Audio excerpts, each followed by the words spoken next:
नमस्कार, मैं स्वाति हसन साहब आप सबको स्वागत करता है। और हम सबको पता है कि अभी पॉलिटिकली बहुत ही एक डिमा हासाओ डिस्ट्रिक्ट में सब तरफ चारों तरफ जोर शोरों से सभी पॉलिटिकल पार्टी लोग कैंपिंग कर रहा है। और स्पेशली बीजेपी का काफ़ी ज़्यादा यहाँ पे जो है लोग नया नया कैंडिडेट्स का डिमांड कर रहा है। नए नए लोगों के लिए बहुत सारे लोग अभी नाम भी आ रहा है। उनमें से देखने मिला कांग्रेस भी पीछे नहीं है और दूसरा दूसरा जो टीएमसी है वो भी पीछे नहीं है। और हम सबको पता है कि कांग्रेस बहुत साल दिमा हासाओ डिस्ट्रिक्ट में एक रूलिंग रहा है। और तो हाल ही में 7 साल पहले मतलब एक जो है देवलाल कॉर्लोस के नेतृत्व में फिर से ये बीजेपी का गवर्नमेंट जो है 7 इयर्स कंप्लीट होने जा रहा है, बहुत सालों बाद। और स्टेट में बीजेपी है, सेंट्रल में बीजेपी है और हम का दिमा हासाओ में भी बीजेपी है। अगर बोले तो इसके बोलने से तो ट्रिपल इंजन, डबल इंजन ही ट्रिपल इंजन का एक सरकार चल रहा है हम लोग का डिस्ट्रिक्ट में। तो उनमें से कुछ लोग जो है, कुछ लोग यानी जैसे कि नया नया यूथ्स लोगों बीजेपी को ना चुनते हुए एक कांग्रेस का जो है कांग्रेस पार्टी को चुन के नया नया, क्योंकि नेशनल पार्टी है, सब भी अपना अपना राइट्स डालेगा, सब भी अपना अपना जो है कैंडिडेट्स देगा। तो उनमें से इस वक्त हमारे साथ मौजूद है आलम डायनामे, जो है हंगरुम कॉन्स्टिट्यूंसी से। वो आने वाला दिन में जो है 13 ऑटोनमस काउंसिल के इलेक्शन में वो वहाँ से कांग्रेस कैंडिडेट के दावेदार है। और फिलहाल हम कांग्रेस का कैंडिडेट नहीं बोल सकते क्योंकि अभी फिलहाल कोई कांग्रेस का टिकट नहीं लिया है और अभी तक कोई नॉमिनेशन फाइल नहीं है। खैर जो भी है, आलम आपको बहुत बहुत स्वागत करता है इस टाइम में। और खास आपके साथ हम इसलिए बात करेंगे क्योंकि अभी पॉलिटिकल का माहौल है। और हंगरुम जैसा जगह में जहाँ हाफलोंग से बहुत दूर, हंगरुम एक कॉन्स्टिट्यूंसी है, वहाँ पे पॉपुलेशन भी इतना ज़्यादा नहीं है। मैं नेबरिंग स्टेट का साथ, जैसे नागालैंड बोलो, मणिपुर के साथ बोलो, लोगों के साथ काफ़ी सारा नज़दीकी है। उनमें से आप अगर हमको जितना तक खबर मिला कि आप जितना यहाँ पे जो है जिमी कम्युनिटी बोलो या फिर हम लोग को सबसे पहला आदमी होगा जो फर्स्ट इतना ज़्यादा एजुकेशन लेकर के, जैसे कि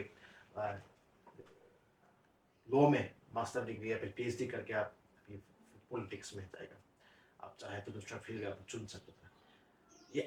ये कब से आप ये सोचने लगा और क्यों आप सोच रहे हैं पॉलिटिक्स में? Okay, thank you so much his life. सबसे पहले हम बोलना चाहूँगा, आज एक नेशनल प्रेस डे है, सब ये विश करता। आपने जैसा कि ये पहले बोला, पूछा कि हंगरुम एक one of the remote area है। ये दिमा हासाओ का अंदर में भी बहुत रिमोट है। यहाँ से जाके आपको मणिपुर का बॉर्डर है और जाके नागालैंड का भी ताजा बॉर्डर है, ऐसे ही वहाँ बहुत रिमोट एरिया है। सबसे पहले हमने डिसीजन लिया कि हम ये पॉलिटिक्स में घुसने का, कि ऊपर वाला भगवान ने हमारा हेल्थ ही की दिया, सही दिया। मैं पहले मेरा बैकग्राउंड बहुत लोग जानता है, फिर भी बहुत लोग कोई लोग नहीं जानता है। मेरा बैकग्राउंड ऐसे ही था, एकदम वेरी पोर फैमिली बैकग्राउंड से था। तो मैंने पढ़ाई किया जैसे कि टुटा पुट्टा, जैसे कि एकदम हार्ड लेवल लगा के मैंने पढ़ाई किया। मेरा बीएलएलबी खत्म किया, एलएलएम खत्म किया, मैंने पीएचडी किया, ऐसे ही किया मैं बहुत हार्ड करके। बाद में पढ़ाई करने के बाद हमको पता चला, हम इतना पढ़ाई करके भी अगर जॉब करता फिर भी तो मेरा फैमिली चला लेगा, कोई सूरत बाय हो बाय ग्रुप मेरा फैमिली चला लेगा। लेकिन मैं जब छता था, बच्चा था, उसी समय में हमको जिसने मदद किया, जिसने हमको हेल्प किया, एजुकेशन में मदद किया या खाना पीने में मदद किया या कपड़ा में मदद किया, या जैसे कि हाफलोंग तक जिसने मुझे पहुंचाया, उसको मैं कैसे हेल्प करूं। तब मैंने सवाल आया, मैंने पहले बोला था कि हम लोग मेरे one of the remote area कहते हैं। जैसे उसी एरिया में बहुत लोग, जैसे कि मेरा माँ या बुढ़ा बुढ़ी लोग, बहुत लोग आसरा करता है कि ये हमारा एरिया कैसे डेवलप आएगा, हाँ कैसे चेंज लाएगा, इस तरह का उन लोग का एक्सपेक्टेशन है। हमने सोचा हाँ मैं कुछ तो करके मेरा पेट पाल लेगा, फिर भी तो इनको मैं कैसे मदद करूँ। तो ये मेरा सवाल है और यही सवाल का साथ मैंने डिसीजन लिया। ये अभी फिलहाल आप कांग्रेस का डिस्ट्रिक्ट का जनरल सेक्रेटरी हैं। तो अभी आने वाला दिन में चुनाव में आप भी शायद हंगरुम से चुनाव लड़ेगा। तो अब क्या सोचता है, लोग आपको किस तरह से मदद करेगा और क्यों करना चाहिए? हाँ, ये क्वेश्चन के लिए थैंक यू। जैसे कि हाँ, मैं कांग्रेस तरफ से टिकट लेकर के मैं लड़ेगा, मैंने ये कंटेस्ट होगा कांग्रेस का तरफ से।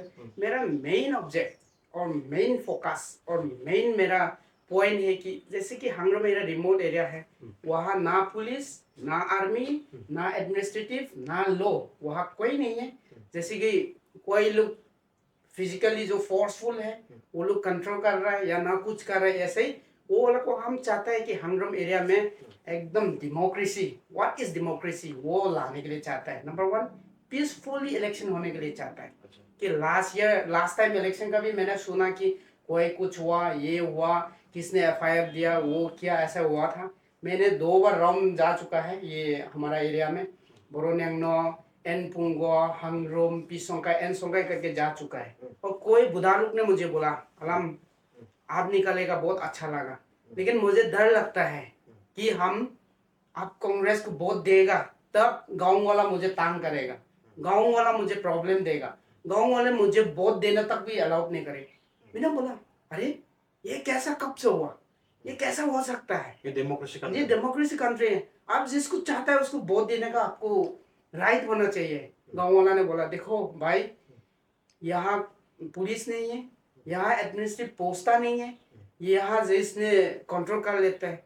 कि मैंने बोला देखो ये डेमोक्रेसी में गाँव वाले ने रेजोल्यूशन पास करके इसको देगा, इसको नहीं देगा, ये रेजोल्यूशन पास नहीं कर सकता है। अगर पास भी किया हुआ है तो अनकॉन्स्टिट्यूशनल रेजोल्यूशन हो जाता है। हो सकता है सपोर्ट कर सकता है, लेकिन उसको वोट देना है नहीं देना है, रेजोल्यूशन पास नहीं कर सकता है। और देखिए उसने कांग्रेस को अच्छा लगा, कांग्रेस को दिया, उसको मार पीट करेगा, वो नहीं हो सकता है। बीजेपी को देना चाहता है दो, कांग्रेस को देना चाहता है दो, इंडिपेंडेंट को देना चाहता है दो, उस राइट ये होना चाहते हैं। हम जैसे कि डिसीजन लिया, अगर पब्लिक हमको चाहता है, हमको भरोसा है, तब हमको वोट दीजिए।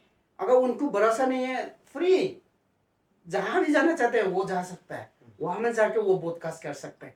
वो हमारा रिक्वेस्ट है। देखिए कि हम ये बोलेगा कोई खराबी मिल सकता है। हमरो में भी एक कैंडिडेट निकल रहा है, एन सोंगाई में भी एक कैंडिडेट निकल रहा है, पी सोंगाई से हूँ मैं, पी सोंगाई से एक कैंडिडेट निकल रहा है, बोरोनेंगनो से एक कैंडिडेट निकल रहा है। तो एन सोंगाई वाला बोलेगा कि एन सोंगाई वाला एन सोंगाई को ही वोट देने पड़ेगा, ये नहीं होता ना। एन सोंगाई वाला भी पी सोंगाई को वोट दे सकता है, एन सोंगाई वाला बोरोनेंगनो को भी वोट दे सकता है। ये वाला डर्टी पॉलिटिक्स नहीं लाना चाहिए, पब्लिक को फ्री देना चाहिए। वही मेरा मेन मुद्दा है ये इलेक्शन में। तो देखने में लगे जिसके आप बोल रहा था कि और हर हंगरूम जैसा जगह में बैकवर्ड आज का दिन में भी ना, आज का 21st सेंचुरी में भी बैकवर्ड है, और डिमा हासाओ डिस्ट्रिक्ट हेडक्वार्टर से भी काफ़ी ज़्यादा दूर है, और नेबरिंग स्टेट होने का नाते दूसरे स्टेट का साथ में उसका काफ़ी सारा डिस्टर्बेंस होता है। लेकिन शायद आज का दिन में वो हंगरूम भी मोटामोटी एक पीसफुल का इसमें आता है। तो उसका उन्नति के लिए आप क्या सोच रहे थे? जैसे सबसे ज़्यादा इम्पोर्टेंस क्या जरूरी है वहाँ का, जो वहाँ का लोगों को जीने के लिए, सिंपल अगर भाषा में बोले तो, बोलने से तो जीने के लिए क्या आप क्या देख रहा है कि उसका जो लाइबिलिटीज जो है, जो डेली इनकम सोर्स हो, जो भी है, क्योंकि जहाँ पे भी रहेगा उसको खाने के लिए या फिर थोड़ा सा इनकम हो, या फिर जहाँ पे भी रहे, वो सब तो बहुत जरूरी है। उसके लिए आप क्या कमी देख रहे हैं वहाँ पे? एकदम एक सही एक सवाल पूछा। Thank you so much for this question. जैसे कि आपने पूछा, देखो हम लोग एरिया में, ये मैं नाम नहीं लूँगा, जैसे कि बिलो पॉवर्टी लाइन जिसको गरीब है उसको मिलना चाहिए। जैसे कि प्रधानमंत्री का हो या कार्ड का चावल हो या अन्नोदय हो, ये पॉलिटिकलाइज नहीं करना चाहिए ना। वो तो गरीब बोला, बीजेपी गरीब नहीं होता है, कांग्रेस धनी नहीं होता है। कांग्रेस को छोड़ के बीजेपी को देगा, बीजेपी को छोड़ के कांग्रेस नहीं देगा, ये नहीं हो सकता है। अगर पब्लिक ने मुझे चुना, अगर मैं जीत गया, ये वाला हम पॉलिटिक्स में नहीं जाएगा। बिलो पॉवर्टी जैसा गरीब है, गरीब ही रहेगा, उसको उठाना है। जैसे कि एजुकेशन में पकड़ लो, एजुकेशन में जिसको वीक है, एजुकेशन में जो उठ नहीं सकता है, उसको फोकस देना पड़ेगा। फोकस देने के लिए क्या करने पड़ेगा, एजुकेशन में उसको free of cost education government दे रहा है, उसको अच्छा से इम्प्लीमेंट करने पड़ेगा। जैसे कि पढ़ लो, कोई अन्नोदय ले करके, राशन कार्ड ले करके पॉलिटिक्स कर रहा है, कोई बीजेपी कांग्रेस में वोट डाल दिया, वो उसको नहीं मिल रहा है, उसका नाम काटा जाता है, ये नहीं होना चाहिए। जो स्कीम है, जो एक बना के रखा हुआ है गरीब लोग के लिए, उसको गरीब वालों को देना चाहिए। जैसे पकड़ लो हैंडीकैप, हैंडीकैप अगर कांग्रेस करता है वो है, फिर भी तो हैंडीकैप है। अगर बीजेपी होता है फिर भी वो हैंडीकेप है, बीजेपी हुआ कांग्रेस वाला ये हैंडीकेप को छुपा देगा, ये नहीं होता है। हाँ, हैंडीकेप को जो मिलना चाहिए वो चाहिए। अगर ओल्ड एज जैसे कि उम्र वाला ओल्ड एज को जो पेंशन होता है जो देते हैं, वो कांग्रेस होने से भी ओल्ड एज है ना, उम्र तो है ना। अगर कांग्रेस हुआ तो क्या उसका उम्र कम हो गया क्या? कांग्रेस हुआ उसका ओल्ड एज कम हो गया। अगर बीजेपी हुआ तो वो ओल्ड एज वो कम हो गया, वो नहीं होना चाहिए। इक्विवेलेंस होना चाहिए जो गवर्नमेंट से दिया। अरे मैं कांग्रेस से जीत के अगर बीजेपी ओल्ड एज वाला को दिया तो मेरा क्या जाता है? तो वो पॉलिटिक्स ये सब हटा देना चाहिए। धीरे धीरे बेसिक ग्रास रूट पहले खत्म करने पड़ेगा। वो हम लोग का एरिया में वो वाला पॉलिटिक्स चलते है ना, अभी तक नहीं होना चाहिए ये वाला। और अभी देखने में लगा कि देखो अभी बीजेपी का स्टेट में सेंट्रल में मैं शुरुआत में कहा था ट्रिपल इंजन अगर हम लोग डिस्ट्रिक्ट में सरकार चल रहा है, उसी बीच में आपको क्या लगता है चैलेंजेस कैसा होगा? क्योंकि बीजेपी की अभी जो है प्रेजेंस है वहाँ का एमएससी जो है वो भी बीजेपी से है, शायद आने वाला दिन वो बीजेपी का टिकट मांगेगा या फिर दूसरा भी मांगेगा या फिर जो भी है। और काफ़ी ज़्यादा स्ट्रॉन्ग कैंडिडेट वहाँ आगे में चैलेंजेस होगा कि एक रूलिंग गवर्नमेंट में रह करके वो काम करना या फिर उसको कुछ चैलेंजेस करना।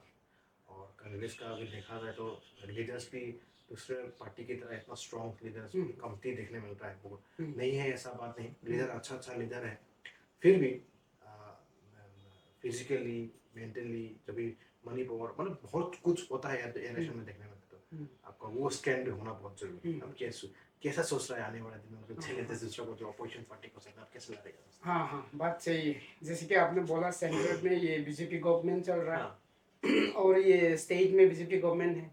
हमारा ऑटोनोमस काउंसिल में भी तो बीजेपी चल रहा है। ज़्यादा से ज़्यादा लोग अभी फोन जो स्मार्टफोन है ना वो ज़्यादा से ज़्यादा लोग देख रहे हैं। पता चला होगा उसमें क्या चल रहा है, स्टेट में क्या चल रहा है और सेंटर में क्या चल रहा है, कितना स्टेट जीत के आ गया कांग्रेस, कितना जो इंडिया अलायंस है वो जीत के आ गया। वो लोग पता है, हम बोलने का वो जरूरत नहीं है। अभी 3 तारीख रोके, 3 तारीख को क्या रिजल्ट आने वाला है वो भी देखिए, आप लोग ऑब्जर्व कीजिए। वो नंबर 1। नंबर 2, आसाम में भी ये हो रहा है। अगर सेंटर में कुछ हो जाए तो आसाम में भी ऑटोमेटिक हो जाएगा। ये दिमाग का तो एक रात भी नहीं होगा अगर वो हम कुछ भी हो गया। एक ये मेरा पहले आंसर है। 2 नंबर हो गया, अरे वो लोग अगर जबर है, वो लोग स्ट्रॉन्ग है, हम लोग फिर स्ट्रॉन्ग होने पड़ेगा ना, तब तो हम लोग हरा पाएगा ना। वो लोग स्ट्रॉन्ग है वो क्या हम सोते रहेगा? ये नहीं होता है। अगर स्ट्रॉन्ग है, हम स्ट्रॉन्ग होगा तब तो हम लोग जीत के आएगा ना। वो लोग जीत रहा है, हम सोते रहेगा तो नहीं होगा।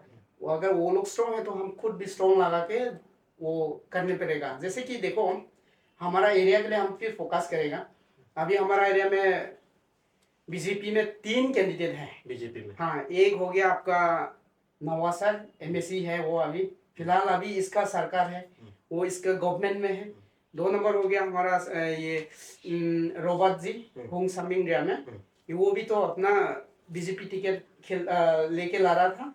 वो भी तो फिर अपना गवर्नमेंट है, बीजेपी गवर्नमेंट है। 1 2 3 नंबर हो गया पोनम सोलक, ये हनग्रोम से निकाला, वो भी तो बीजेपी से ही टिकट मांग रहा है, बीजेपी से ही वो लोग ला रहे हैं। हम सोच रहे हैं ये 3 क्या इस बार बीजेपी 3 कैंडिडेट देगा क्या? अगर नहीं देता तो वो लोग कहाँ जाएगा? हमारा वहाँ में तो बीजेपी अच्छा है बोल नहीं पाता है वो लोग का मुख से। अगर बीजेपी अच्छा है बोलेगा तो बीजेपी टिकट नहीं मिलेगा तो क्या बोलो वो लोग। ऐसे ही कंडीशन में है हमारे। जैसे कि कांग्रेस हम कंफर्म है बोल देता है, कंफर्म है हम टिकट लेके तो ला रहेगा, वही ऐसा ही है। जैसे ही मैंने पहले बोला था, वो लोग का साथ हम लाने के लिए कुछ टेंशन नहीं है, कुछ प्रॉब्लम नहीं है, लेकिन हमको जो मेन चाहता है पॉलिटिक्स डेमोक्रेसी का मुताबिक कीजिए। आपको मेन फोर्स मत कीजिए, आप ये लहराई मत कीजिए, लगा लगी मत कीजिए, ये दूसरा को ये मत कीजिए। लास्ट इलेक्शन में भी क्या हुआ था, एनसोंगा में एक कैंडिडेट ने, एक लड़का ने बीजेपी में वोट दे दिया, इनका गौर टुटा दिया। तो बीजेपी कैंडिडेट ने उसको एफआईआर दिया कि नहीं है मुझे नहीं पता, अगर मेरा वाला में होता तो मैं तो एफआईआर करूँगा। हम ये एडमिनिस्ट्रेटिव या पुलिस, हमारा डिस्ट्रिक्ट पुलिस या हमारा लॉ, हम रिक्वेस्ट करना चाहता है कि हम पीसफुल में लाने के लिए रेडी है, डेमोक्रेसी का मुताबिक पीसफुल में लाने के लिए रेडी है। लेकिन कोई दूसरा पार्टी फोर्स करता या अनलॉफुल काम करता तो हम एफआईआर डालेगा, कंप्लेन भी करेगा, केस भी करेगा, ये मेरा ड्यूटी होता है। तो उसमें अगर पुलिस या एडमिनिस्ट्रेटिव या हमारा डिस्ट्रिक्ट एडमिनिस्ट्रेटिव एक्शन नहीं लेता तो वही जैसा वो लोग करता है हम भी करने पड़ेगा, वो लास्ट ऑप्शन है। लेकिन मैं यही डिसीजन कभी नहीं लिया कि उसने मुझे मारा मैं भी मारेगा ये नहीं है। लो है कंट्रोल करने के लिए, एडमिनिस्ट्रेटिव है, हमारा डिस्ट्रिक्ट में इतना स्ट्रॉन्ग एडमिनिस्ट्रेटिव है। तो एफआईआर भी करूँगा, कोई हम लोग को डिस्टर्ब मतलब अनलॉफुल डिस्टर्ब करेगा उसका नाम लेकर के मैं एफआईआर भी करूँगा। ये हमारा एडमिनिस्ट्रेटिव, हमारा डिस्ट्रिक्ट एडमिनिस्ट्रेटिव से हम भरोसा है, वही हम चाहते हैं। हाँ, लास्टली आपका मैं क्वेश्चन पूछना चाहता हूँ, हंगरूम वासी के लिए आपका मैसेज क्या रहेगा? जैसे कि सबका एक अपना अपना विजन होता है, कांग्रेस का भी अपना विजन होगा, साथ में आपका स्पेशली हंगरूम के लिए आपका थोड़ा देर पहले आपने बताया कि आपका विजन क्या है, आपका सोच विचार क्या है, जिसने आपको पढ़ाया लिखाया उन लोगों को वापस कुछ देने के लिए आप वापस हंगरूम में इस पर जो है पॉलिटिकल ट्रू पॉलिटिक्स देने के लिए आप कोशिश करेगा बोला। और अभी हंगरूम वासियों से आपका क्या अपील रहेगा, क्या आशा करता है? ओके, ठीक है। सबसे पहले मैं बोलेगा हंगरूम एरिया का, हंगरूम पब्लिक को हम बोलेगा डरो मत, डरो मत। कोई सा आपको फोर्स करता है वो डरना नहीं चाहिए। हमारा ये एडमिनिस्ट्रेटिव लो एंड एडमिनिस्ट्रेटिव है, डराओ मत। ये दोबारा बोलता है डराओ मत। ये नंबर 1 है। नंबर 2 हो गया, देखो अगर हम जीत के आए तो डेवलपमेंट करेगा, सर्विस देगा। लोग ज्यादा बोलता है लेकिन सर्विस मेरा पॉकेट में नहीं है, डेवलपमेंट मेरा पॉकेट में नहीं है। Depends, it's depends. अगर वैकेंसी होता तो जॉब मिलेगा ना। कोई बोलता है कि तुम्हारे फैमिली में 1-2 नौकरी दे देगा, ये करके झूठ बोल बोल के इलेक्शन जीत जाता है, बाद में दे नहीं पाता है। देखो जो हंगरूम एरिया के लिए जो कोटा है, जो दे रहा है, हम हंगरूम एरिया के लिए देगा। जो हंगरूम एरिया का प्रॉब्लम ग्रीवेंसेस, जो प्रॉब्लम मिलता है वो हम करेगा। देखो जिताने के बाद जो है वो करेगा। डेवलपमेंट जैसे कि रोड बनाओ, कलबात बनाओ या सीसी डाला दो, अगर आप लोग खिदाने से वो हम फोर्स लेकर के भी जाके ये बनाएगा, वो रोक नहीं सकता है। ये नहीं बनाएगा तो हम क्या करेगा? यही तो मेरा काम है। कोई लोग बोल रहा है कि हम सीसी डलाई कर दिया, सारा डेवलपमेंट कर दिया, ये नहीं होता है। कि अगर हमको इलेक्ट हो गया तो वही काम करने के लिए तो मैं तो निकला ना, वो छुपा के तो मैं क्या करूँ? तो वो तो हो गई ही हो गई। लेकिन हमारा हम लोग एरिया में लेखा पढ़ा एजुकेशन में बढ़ना चाहिए, और हम लोग जैसे कि लिविंग स्टैंडर्ड भी होना चाहिए। रोड कम्युनिकेशन भी अभी ठीक हो रहा है, जैसे कि नेशनल हाईवे ने। फिर कोई लोग ने अपना क्रेडिट्स ले रहा है, देखो हम एमएससी हो गया तो ये नेशनल हाईवे आ गया, हम ये हुआ तो वो हो गया। ये घुमा रहा है, वो सब होते जाएगा होते जाएगा, आते रहेगा। कोई जियो टावर लगा दे तो देखो मैं एमएससी होने का जियो टावर आ गया, ये नहीं होता है। पहले मेरे पिताजी अरे लॉन्ग पैंट नहीं पहनता था तो मैं क्यों कोट पहन रहा है, मैं ड्रेस पहन रहा है, उसका मतलब अभी जो जनरेशन जो उठ रहा है उसी को कंपटीशन करने पड़ेगा ना। वही जैसा लिविंग स्टैंडर्ड या हम लोग का एरिया एजुकेशन में भी बढ़ना चाहिए। सिर्फ जैसे आदमी लोग गाड़ी खरीदा, हम गाड़ी खरीदा डेवलप हो गया, ये नहीं है। डेवलप इक्वल होना चाहिए, एजुकेशन में भी उठना चाहिए, मतलब इकोनॉमिक्स में भी उठना चाहिए। डेवलपमेंट कंस्ट्रक्शन ही नहीं, हाँ, उसके साथ साथ ह्यूमन डेवलपमेंट भी बहुत हाँ, जरूरी है। हाँ। जैसे मेरे, हाँ आपने बोला जैसे मेरा जो मैंने बार बार बोल रहा है, don't give me a fish but teach me how to fish. हमको मांस खाने के लिए मत दीजिए, लेकिन मांस कैसा पकड़ता है वो बता दीजिए, तब हम खुद पकड़ के तो बना के खा सकता है ना। Definitely. मांस दे दिया, आज खा लिया, कल भी खाने का मन करेगा, तो मांस पकड़ने का तो तरीका मालूम नहीं, हम चूर करने शुरू कर देगा, दूसरा का मकान में जाके मांस दूसरा का लेने शुरू कर देगा। ये अभी जो चल रहा है वो मांस खिला रहा है, but they don't teach them that how to fish. कैसे मांस पकड़ना है वो सिखाना चाहिए ना। हमें मकसद है मांस पकड़ने के लिए सिखा देगा, बाद में खुद मांस पकड़ के खाते रहो खाते रहो। वही मेरा मेरा टॉपिक जैसा है, वही बोलते रहते हैं। ठीक है, बहुत बहुत धन्यवाद आनंद जी, तो आप हमारे लिए वक्त दिया।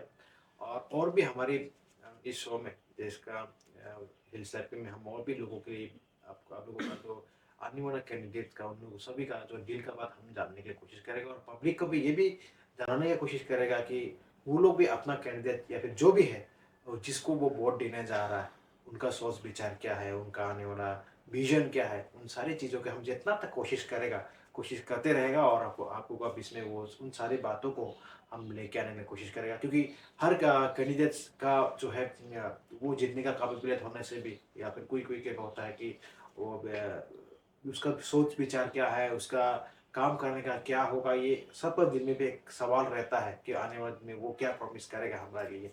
वो सब सारी बातों को लेकर के हम सब कैंडिडेट को भी हम कांटेक्ट करने की कोशिश करेगा आने वाला दिन में, और हम भरोसा है कि हमारे डिमा हासार डिस्ट्रिक्ट में पीसफुल इलेक्शन होगा। और जैसे कि आपने बताया कि मैं जिसके कोई मसल्स पावर नहीं होना है, उसमें मनी पावर नहीं होना है। और हमें भी ये आशा है कि डिमा हासाओ डिस्ट्रिक्ट इस पर जो है आगे में क्या हुआ हम वो नहीं बोलने मांगता, लेकिन आने वाला दिन में जो 13 ऑटोनमस काउंसिल इलेक्शन में शायद कोई भी पैसा का लोभ दिखाने से भी लोग वोट नहीं डालेगा। वो अपनी मर्जी से अपना वोट्स को, अपना राइट्स को सही आदमी को चुनेगा बोलकर हम ये आशा करते हैं।